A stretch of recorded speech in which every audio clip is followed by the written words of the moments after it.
Hello everybody, my name is Suzanne and I grow cut flowers and garden in Devon in the UK.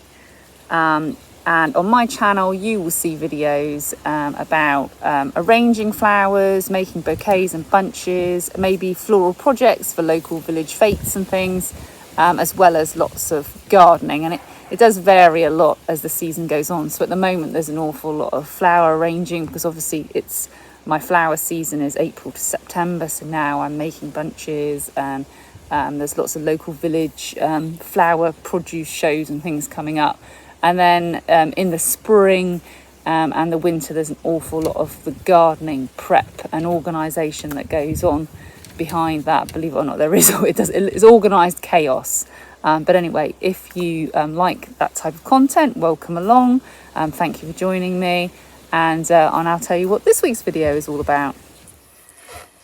Hello everyone. Thought I'd just give you a quick what this little video is going to be about. It's Sunday evening, early August. It must be about the 6th of August, I think. It's the Sunday anyway, whatever that is, at the start of August.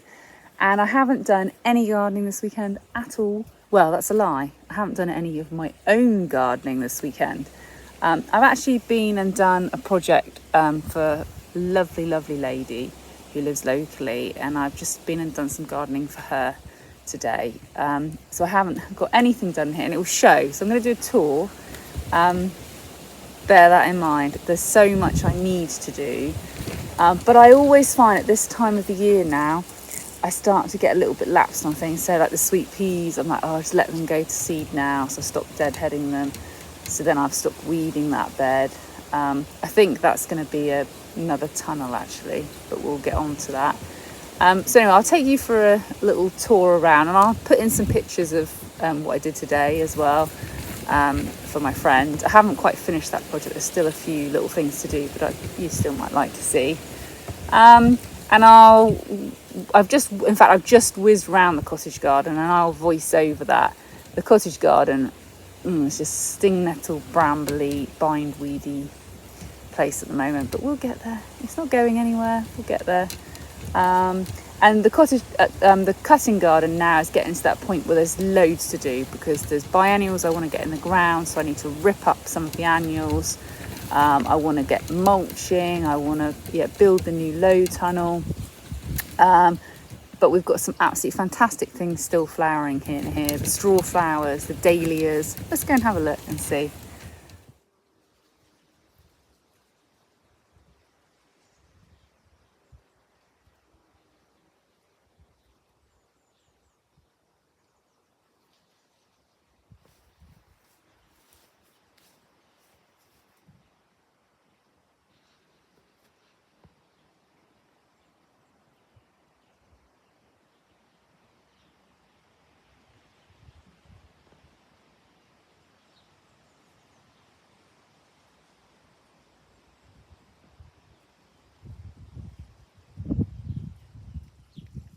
Okay, so here we are at the cottage garden, and I've got to say I tried to eliminate yellow and reds out of the garden, but that has meant that I really need to add a bit more colour. So I've got pinks, blues and purples, I thought, but it's just not enough. It just doesn't have anything to really look at this time of year. I don't really have any late flowering perennials, although I do have a lot of Rebecca that are just about to flower, but they're not visually noticeable from the house. You actually have to get in the garden to see those. The catmint's been exceptional this year, and I love the smell of it. And then we've got the lamb's ear next to that, and you see all the sting nettles nestled in. This is the one bed in the cottage garden that I have actually got into since I filmed this, and I've actually pulled all of those sting nettles out. This is a new buddleia that I did actually buy this buddleia. The last monster buddleia you just saw, I did actually grow that one from a cutting, so I'm not entirely even sure what variety that is. I had to replace the white buddleia because the last one succumbed to frost. So I've pulled all these sting nettles out now, and there are quite a lot of brambles in here as well. I left the fruiting brambles for the birds and just took out any that didn't have any fruit on. I haven't done this bit yet, so I need to get in here. I'll never get rid of this bindweed because it starts within the beech hedge there, but I suppose I can at least improve upon it. I really need to get these pots taken away now. These were the lilies, and obviously they're over. I might even go and do that in a minute. And then usually I have dahlias potted up to replace the lilies, but I think I've only got one dahlia pot. I suppose that's better than nothing, so I put the one dahlia pot there. These were the little nasturtiums that I grew from seed. Not the most exciting hanging baskets, but again, good for the wildlife. This was another buddleia from cuttings. So again, I don't know which variety it is. That obelisk was supposed to be for me to put by my perennial sweet pea, but then before I knew it, this bed had grown up so much I don't even know where the perennial sweet pea has gone anymore. I think it's near that dahlia there. That dahlia is Mexican star. Some of the borage seeds I planted have taken at the back there, but they're not very big plants because I think they're just a bit late going in. You just see the lack of colour here. We've definitely got some colour in the shrubs there, but this achillea, for example, hasn't done very well, and I think that was just the drought. The achillea in the cutting patch is much better because it's been better looked after. Basically, any plants in the cottage garden have been neglected because I've just been prioritising the cut flower patch. This corner and this bed along here is always my favourite bed, and that's because a lot more thought went into this bed. So the rest of the garden has just been bits added here and there, and it wasn't really designed. Whereas this bed back here, when I built it from scratch, I actually thought about different heights, and it's got more shrubs in it. And I definitely think I prefer this bed because a lot more thought went into it. That rose is Baby Boy, I believe.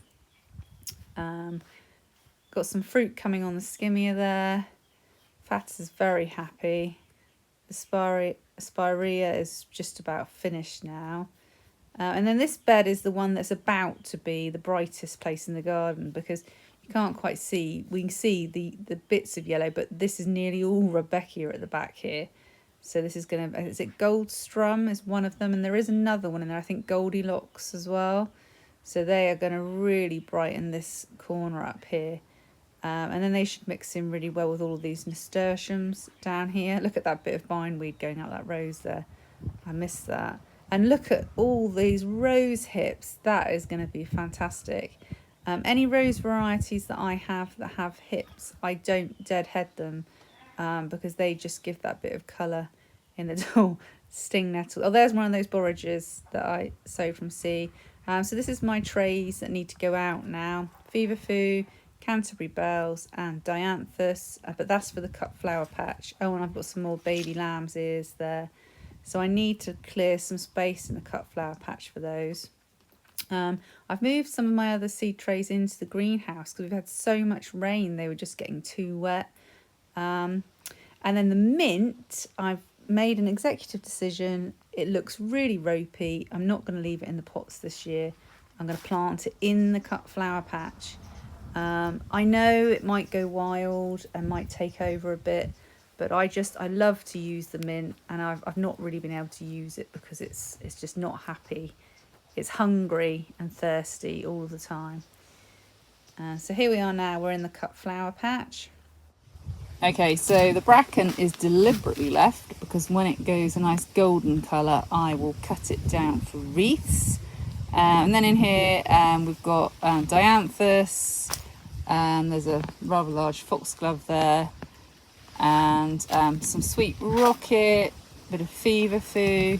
There are poppies in here, but I'm not going to grow any more. I didn't use them that much, but I won't get rid of them. They don't take up a lot of space, they can stay. More bracken, and then in here I've got some foxgloves that are planted out that don't look terribly happy. Where's a better view here? But I think they'll make it. I think they'll be all right. To be honest, they look like they've improved since I planted them out. So if you look, when I planted them out, they had a lot of this really red growth. but they've been in a while now, and this one in particular here, you can see the new growth that's coming is much greener, and again here, and so I think they were just hungry and desperate to get in the ground. So I think I did the right thing by getting those planted out. So there'll be an apricot one next year. And then back here, we've got this back corner there's daffodil bulbs in here, but I need to weed that and give that a really heavy mulching. And then I probably, when these snapdragons are done, I'm probably going to put daffodil bulbs in the front here as well. These were just spare snapdragons, but I've not really used any of the snapdragons from this area because I didn't stake them, so they've not been straight. The main stem bends over, can you see? And then the reason they look really short is because these are all actually just side shoots that are growing up. So they should have been staked because they haven't really been useful at all. Maybe in a jam jar posy, but they're certainly not useful in a bouquet. And then we will turn around. Achillea here, which is all pretty much over. I could potentially cut some of this for drying, but it's all gone a bit too far for bouquets. And the feverfew all got chopped down, and I have got a tray of new feverfew as well. Euphorbia all needs chopping down, but I've left it to go to seed because this is just the type of thing which, if it self-seeds, you can dig it up and move it around where you want it. Aquilegia, sea holly, lamb's ear, June. So obviously none of this is flowering at the moment, but it was useful earlier on. This is just Herbie. Again, a bit of bracken, which I will leave. And somewhere in here there's rosemary. Oh, there it is. Don't even know what that is. It looks like a dianthus. Not sure. If you know, tell me. More euphorbia, toadflax, purple. There's yellow in there somewhere, and the pink. Gooseneck loosestrife. Oh my gosh, I used this so much. I've got so many stems off it. I definitely want some more of that for next year. Gladiolus, when they've finished, are all gonna be dug up and go in the cottage garden because I use them for myself in the house in vases because I like them in vases and arrangements, but I don't really use them in bouquets. But they can go in the cottage garden, so that's great. I probably got way too much oregano. This is all oregano here, all oregano over there, but we'll get there in a minute. My Rebecca Sahara, or some of it. The ones that have done best were actually last year's plants that overwintered. So they're really useful. I've been using those loads at the moment with the dahlias. My bronze fennel's been really rubbish this year. It's not very tall, and it's like all browny. And hang on, I'll try and focus you in. Yeah, it's all like discoloured and it's just not very good, but I've been loving my dill this year. So dill was probably going in the not growing again list, but it's changed my mind this year. So definitely growing more dill.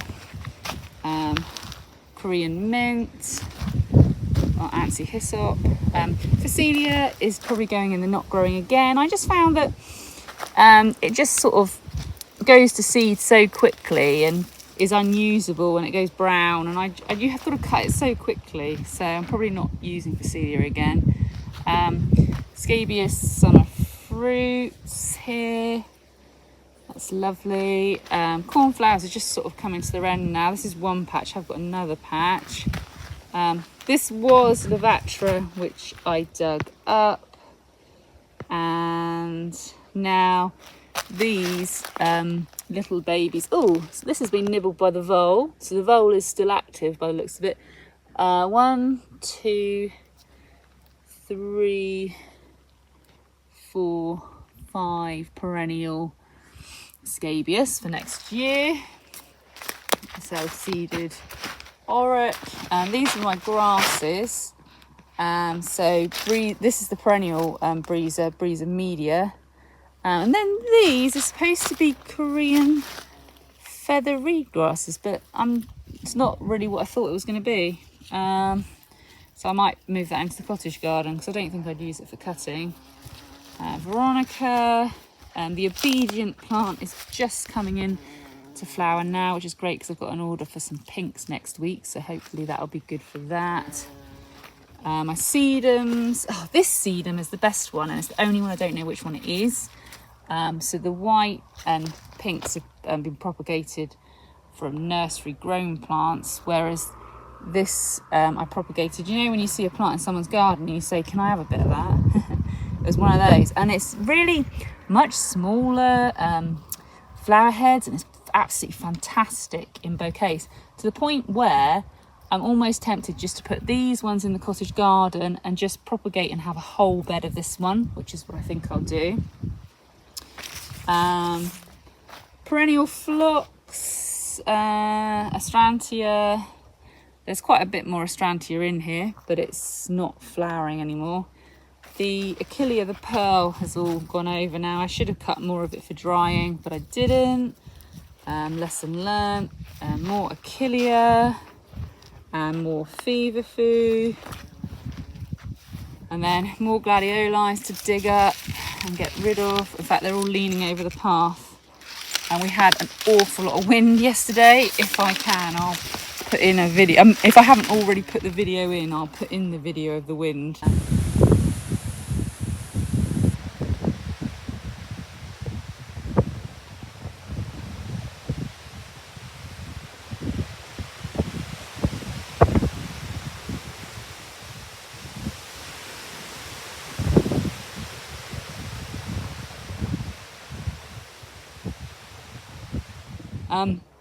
Cinnamon basil, I don't know what the hype is about. I clearly can't grow it. It's so bug damaged, it's not very tall. I don't even like the smell, so I really don't think I'll be growing that again. We've got phlox here, a mix of cherry caramel and creme brulee at the front here. Salvia and a whole load of calendula. I can barely get through the paths, by the way, from all the self-seeded stuff on the edges. But it's fine, we can work with that. More Rebecca in here. These were grown this spring. More Sahara. That one looks like cherry brandy, but it's definitely from the Sahara mix.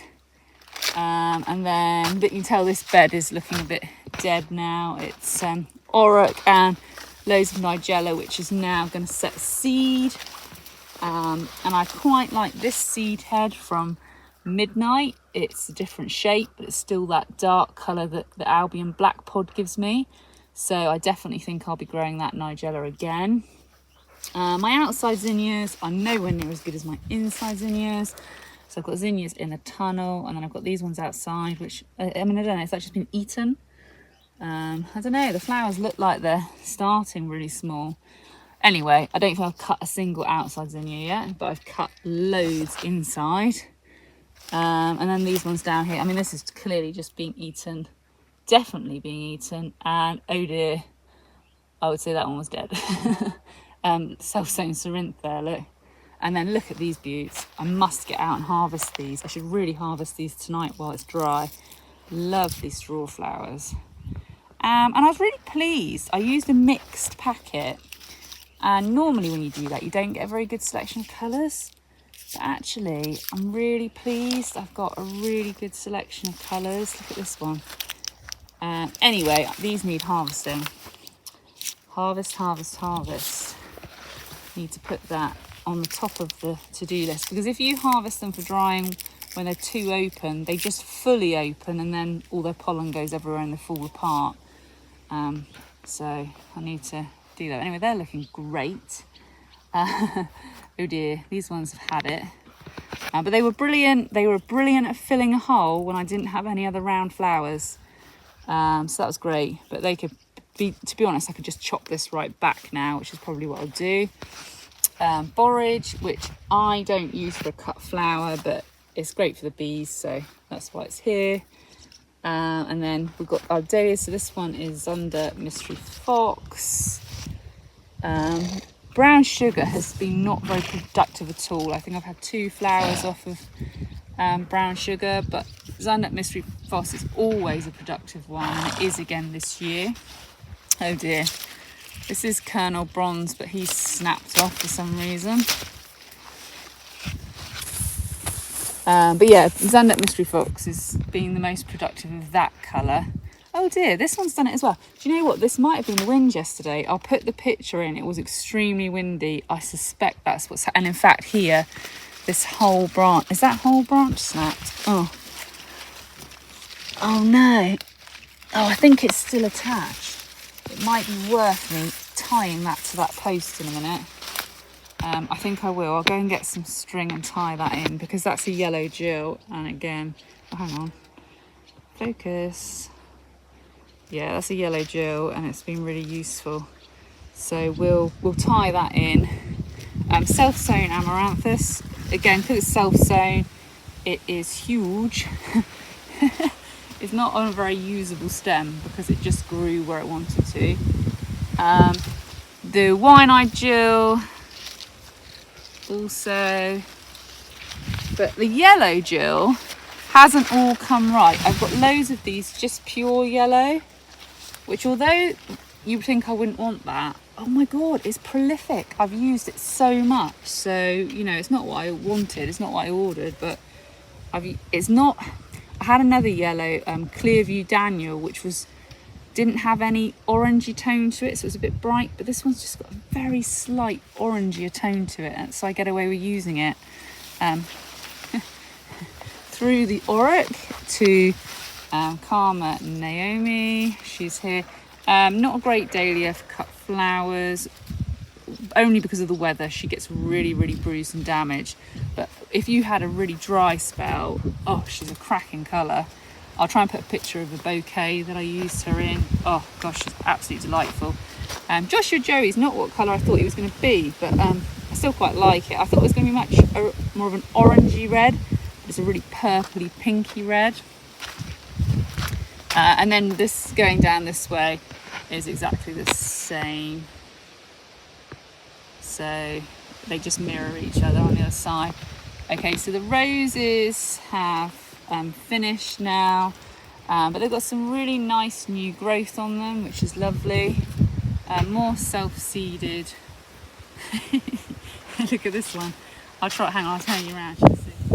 I'm 5'8", and this is a self-sown amaranth. I don't think it's one I'm growing this year. I like Red Army, but this I believe is Ushberg, which is one I grew last year. And because it's self-sown, look at the size of the stem. Look at it. It's absolutely huge. Okay, so yeah, these are my new roses that have just been settling in this year, and they're settling in quite well. Lots of nice new growth, looking really good. This bed over here, I can't really get near anymore. So the Cerinthe in there has all gone to seed. The Achillea, I'm just leaving. And again, the Calendula have been left, and the cornflowers have been left, and so is everything. And that is because there is a wasp nest in there. The only reason that's annoying is because this bed would have been great now just to chop back and sow directly with hardy annuals. I mean, I may still get away with doing that if the wasps move on soon, or I don't know, we'll see. When you go anywhere near, you can just hear the noise of them, and they're all over the willow there. But I see them going first thing in the morning. You see them coming out. So anyway, I don't want to get stung particularly. And then moving down to the new section. The dill has been wonderful. I've really enjoyed it this year, but it's coming to an end now. The Ami has definitely come to an end. So I grew Ami for an event. I don't use it in bouquets because it just sheds too quickly on people's tables. So whether or not I'll grow it again for events, I don't know. The Viplorum, I love. It had an awful lot of wind rock this year, so it hasn't done very well, but I'm leaving it to go to seed now. The Dorcas is only just starting. I think I've had one stem off it. So that's quite handy because as the dill and the Biplorum and the Ami have finished, I've got a brand new filler to start using. So that's great. And I definitely will grow the Dorcas again. I love it. A bit more Ami on the end. And then the Cosmos, every year I have this problem. and it's because I forgot to put my second layer in of wire here. So everything else behind you had the bottom layer of wire, if you can see in with those sting nettles there, and then the top layer of wire here. This bed only had the bottom layer in, and as a result, with the terrible wind, the cosmos has all just collapsed, and I've had so many stacked stems. And cosmos is one I'm not sure about. It's every year I'm not sure about it. We'll see. It's not got a great vase life, but it does add something that other flowers can't. Anyway, we'll think about it. My Bells of Ireland's not as good this year. Last year it was much taller. I'm not sure if that's a weather thing. I think I would still grow it because it's so good for drying, and it is one that I use a lot dried. More scabious, this is Fata Morgana, and I thought this was the same, but I think this is a Rogue Summer Fruit that got put in here by accident. Status, need to start cutting this because I've let a few bits go over, like this has gone over. I should have had that cut and drying, so a bit like the straw flowers, I really need to get on with that. Okay, so these are the dahlias I grew from seed. So these ones are Bishop's Children, and then these are my Halls of Heaven cuttings, which I haven't had any flowers off of yet, but they're getting there, people, slowly but surely. More Status here. This was the second succession, so this one's only just starting now. And then here we've got a few more straw flowers on the end here. This is the Amaranth I like. This is Red Army. There's a Verbena boreensis down there as well. And this is Hot Biscuits, again Amaranth. My Larkspur's all pretty much gone over. Some Snapdragons. Oh, do you know what? I just missed my Chantilly Snapdragons. I'm growing lots of the Pomatic and various other types. I just missed my Chantilly. Next year I'm just going to grow Chantilly. Some more Breezer Maxima. And then over here we've got my Clary Sage, my Alchemilla Mollis, my Lady's Mantle, and my Peonies are in there somewhere. And eventually more peonies will go in here. We've got chamomile here and poppies. So I've got to have 2 more peonies here.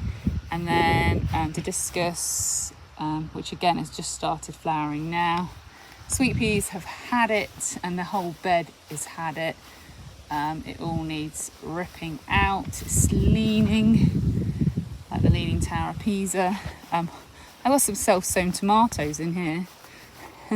They're not actually got any fruit on yet, but it's got flowers on it. You never know. But I've got some self-sown things in here that might be useful. I think I saw another Verbena boreensis. Calendula here. And then this is a Hypericum that I grew from somebody's seed in their garden, thinking it would be slightly different coloured berries, and it's not, so I'm not sure I'll keep that. And then the tunnels are, I'm not going to open them up, but zinnias in here that are being eaten, and phlox. But the zinnias under the plastic are doing much better. I'm getting much more from in there. And then my veggies down the bottom, which are being really eaten as well. Okay, I know that was like serious whistle-top tour. It's only because I need to go and feed the animals now, and I need to go and do all those normal household chore things and eat dinner and things like that. So I hope that it wasn't too quick, and I hope you found that interesting. Thanks very much for watching, and I'll see you in the next video.